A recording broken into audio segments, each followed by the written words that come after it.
नक्कीच आजीला अश्रू अनावर झालेले आहेत. माझ्यासोबत आजी होते, त्यांचे काही नातेवाईक आहेत. काय सांगाल, तुम्ही देखील मोठ्या उत्साहामध्ये आज जल्लोष साजरा करता, दुसरीकडे तुम्हाला दुःख देखील होतं की आझाद मैदानावर टोकाचं आंदोलन केलं, त्यांनी उपोषण केले. उपोषण त्यांचं चालूच आहे. इतकं उपोषण चालू आहे, त्यांच्या जीवापाड उपोषण केलंय त्यांनी. पण सरकारने आता फसूनही त्यांना आता द्यावा, त्यांच्या अंगात ताकद राहिलेली नाही. वारंवार उपोषण करायला त्यांच्या अंगात अजिबात ताकद नाही. सगळे माणसं आमचे त्यांच्या सोबतच आहेत, तिकडे घरी आम्हीच आहेत, नुसते बाया माणसं 2 पोरं. काय सांगाल, जरांगे पाटलाचे पुतणे माझ्यासोबत आहेत, काय सांगाल? याच्या अगोदर देखील गुलाल उधळला होता, मात्र सरकारने दगा फटका केला. यावेळेस तुम्ही गुलाल उधळता, जल्लोष साजरा करताय. गुलाल याच्यासाठी उधळत आहेत की पाटलांनी तिकडून डिक्लेअर केलेलं असल्यामुळे आणि ते आपल्या ग्रुपला JR पण आलेला आहे. फक्त सरकारला आपल्या मीडियाच्या माध्यमातून एवढंच सांगणार आहे की पहिल्यासारखं तुम्ही आता दगा फटका करण्याचा प्रयत्न करू पण नका.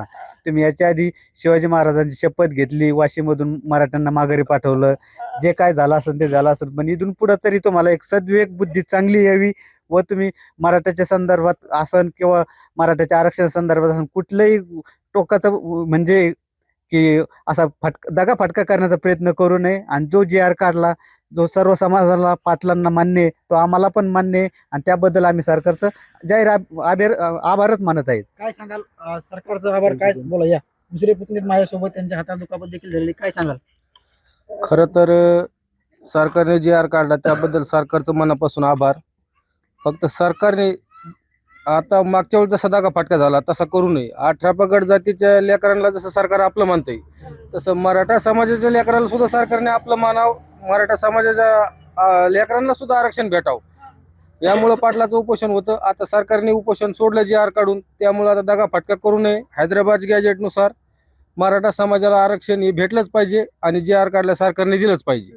आजी काही बोलायचं तुम्हाला आणखी? बोलायचं ना. बोला.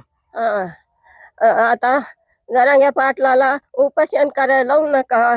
जरांगे पाटलाला आता लय उपोषण केले तर त्यांना अवसर नाही राहिलं. सारे पोरं स्वर सारे तिकडेच आहेत. लेकरं बाळ सारे मराठा अक्षर लेकरं बाळाला दिलं त्यांनी. चांगलं केलं जरांगे पाटलांनी साऱ्या महाराष्ट्राला, मराठवाड्याला, लेकरा बाळाला साऱ्याला दिलं. साऱ्याला सरकारनं तुम्ही आता म्हणले दगा फटका करू नये, पुन्हा पहिल्यासारखं करू नये, अश्रू अनावर होतात तुम्हाला. नक्कीच मनोज जरांगे पाटील एकीकडे उपोषण करतात, तर दुसरीकडे संपूर्ण त्यांचं कुटुंबीय आहे, आजी आहे, त्यांच्या मातोश्री आहेत. एकंदरीत पाहायला गेलं तर आज मनोज जरांगे पाटलांचं जरी उपोषण मागं घेतलं असलं तरी JR जरी निघालेला असला, जल्लोष साजरा करण्यात येतो. दुसरीकडे आजी आसू अनावर कारण माझ्या लेकाला पुन्हा. आता isakal.com आहे देशातील नंबर 1 ची मराठी न्यूज वेबसाईट.